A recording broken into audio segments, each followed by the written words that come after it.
नमस्कार, मैं प्रीति और स्वागत है आपका स्वदेश वाणी में। इस समाचार के प्रायोजक हैं डीड्स इंफ्रा। सबका सपना, रांची में घर हो अपना। आइए नजर डालते हैं आज की महत्वपूर्ण खबरों पर। सबसे पहले अंतर्राष्ट्रीय खबरें। अंतरिक्ष में हुआ एक हादसा जिससे इंटरनेशनल स्पेस स्टेशन पर सवार एस्ट्रोनॉट्स की सांसद में पड़ी जान। टला बड़ा हादसा।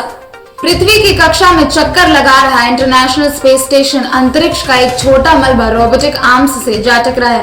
हालांकि इस टक्कर से किसी भी तरह के ऑपरेशन में कोई दिक्कत नहीं हुई, लेकिन वैज्ञानिकों को अंतरिक्ष में बढ़ रहे मलबे को लेकर चिंता जरूर पैदा हो गई है। इस टक्कर से रोबोटिक आर्म्स को नुकसान पहुंचा है। इसके चलते उसमें एक छेद हो गया है जो अंतरिक्ष में घटित होने वाली इस घटना की तस्वीरें जारी कर रही है। श्रीलंका के तट पर डूबा ईंधन से भरे मालवाहक जहाज का पिछला हिस्सा, पर्यावरण को हो सकता है नुकसान।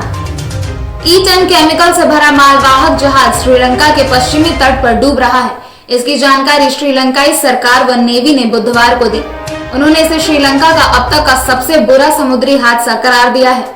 लेबर पार्टी के प्रमुख इसहाक हजोर बने लेबर पार्टी के पूर्व प्रमुख इसहाक हर्जोग बने इसराइल के 11वें राष्ट्रपति। मिरियम पेरेंस को हराया। इसराइल का 11वां राष्ट्रपति चुन लिया गया है। इसराइल की संसद ने बुधवार को पूर्व केंद्र वाम राजनेता इसहाक हर्जोग को देश के राष्ट्रपति के रूप में चुना है। अब नजर डालेंगे राष्ट्रीय खबरों पर। कोरोना संकट के बीच प्रमुख दवाओं तक सस्ती पहुंच सुनिश्चित करने का तरीके को खोजने चाहिए। हर्षवर्धन का जारी किया गया ये बयान।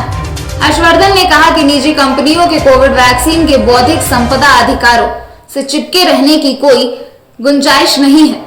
ऐसे में संगठनों को प्रमुख दवाओं तक सस्ती पहुंच सुनिश्चित करने के तरीके खोजने चाहिए। अभी तक कोविड-19 का बच्चों पर गंभीर प्रभाव नहीं, लेकिन यदि रूप बदला तो बढ़ सकता है खतरा। डॉक्टर पॉल का बयान। कोरोना वायरस के मौजूदा स्वरूप में बदलाव आया तो ये बच्चों को गंभीर रूप से संक्रमित कर सकता है। इस बात की आशंका नीति आयोग के सदस्य डॉक्टर वी.के. पॉल ने जताई है। उन्होंने पत्रकारों को इसकी जानकारी देते हुए कहा कि सरकार तीसरी लहर की आशंका के मद्देनजर अपनी तैयारियों को पुख्ता करने में लगी हुई है। गंगा नदी में तैरते शवों को निकालने के लिए सुप्रीम कोर्ट में याचिका, कड़ी कार्रवाई की मांग। कोरोना महामारी के दौरान गंगा नदी में तैरते शवों को हटाने को लेकर उच्चतम न्यायालय में एक याचिका दायर की गई है। इसमें केंद्र सरकार, उत्तर प्रदेश और बिहार समेत 4 राज्यों को शवों को हटाने के लिए तत्काल कदम उठाने का निर्देश दिया गया है। याचिका में उत्तर प्रदेश और बिहार में गंगा नदी में तैरते हुए शवों का हवाला देते हुए शीर्ष अदालत से दिशा निर्देश जारी कर वायरस पीड़ितों के शवों को सम्मानजनक दाह संस्कार या दफनाने के लिए एक मानक संचालन प्रक्रिया तैयार करने का आग्रह किया गया है। अब नजर डालेंगे झारखंड बिहार की खबरों पर। सीएम हेमंत सोरेन ने इंटरनेट मीडिया को बनाया जन भागीदारी का जरिया, आम लोगों को मिला इससे लाभ। इंटरनेट मीडिया प्लेटफॉर्म के माध्यम से प्राप्त सूचनाओं के आधार पर हर जरूरतमंद तक मदद पहुंचाने के लिए मुख्यमंत्री अधिकारियों को निर्देश देते रहे हैं। हॉर्स ट्रेडिंग केस में करप्शन की धारा जोड़ने को लेकर अब 5 जून को होगी सुनवाई। झारखंड में 2016 के राज्यसभा चुनाव के दौरान हॉर्स ट्रेडिंग मामले में पूर्व एडीजी अनुराग गुप्ता और पूर्व सीएम रघुवर दास के प्रेस सलाहकार रहे अजय कुमार के खिलाफ करप्शन एक्ट की धारा जोड़ने को लेकर दायर आवेदन पर बुधवार को सुनवाई हुई। वहीं अब इसकी अगली सुनवाई 5 जून को होगी। गढ़वा में आईटीआई के छात्र की घर से 6 किलोमीटर दूर खेत में पड़ी मिली लाश, पॉकेट से बरामद किया गया गांजा। बुधवार की सुबह आईटीआई के एक छात्र का शव बरामद किया गया। छात्र की हत्या गला रेत कर दी गई। शव युवक के घर से करीब 6 किलोमीटर दूर खेत में पड़ा था। वहीं घटना की सूचना पर मौके पर पहुंची पुलिस ने शव के पॉकेट से मिले आधार कार्ड से उसकी पहचान की। वहीं उसकी जेब से बाइक की चाबी, मास्क, पर्स और पुड़िया में गांजा बरामद किया गया। घटनास्थल पर ही उसकी बाइक भी गिरी मिली।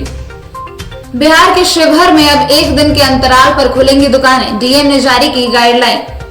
पूर्व में जारी गाइडलाइन में संशोधन किया गया है। इसके तहत बाजार और दुकान खुलने का समय सुबह 6 बजे से लेकर दोपहर के 2 बजे तक कर दिया गया है। इसके तहत अब 1 दिन के अंतराल पर दुकानें खुलेंगी। इसके लिए बुधवार, शुक्रवार, रविवार और मंगलवार का दिन तय किया गया है। सीतामढ़ी के 8 प्रखंडों में तीसरे दिन भी कोई कोरोना पॉजिटिव नहीं।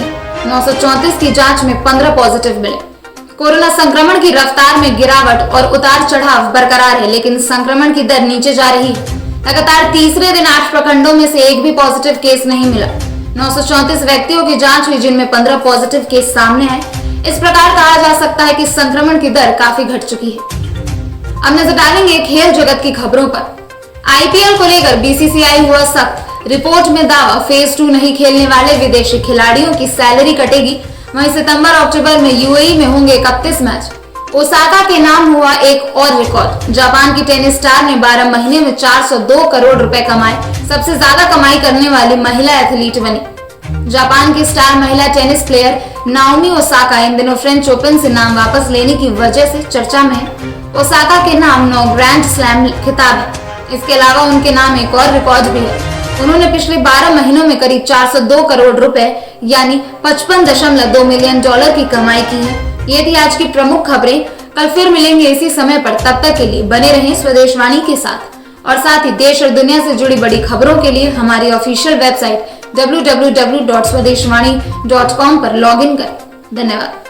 अगर आप हमारा चैनल देख रहे हैं तो प्लीज इस चैनल को लाइक, शेयर और सब्सक्राइब जरूर करें ताकि हम आपको देश विदेश तक की खबरों से अपडेट रख सकें। स्वदेश वाणी।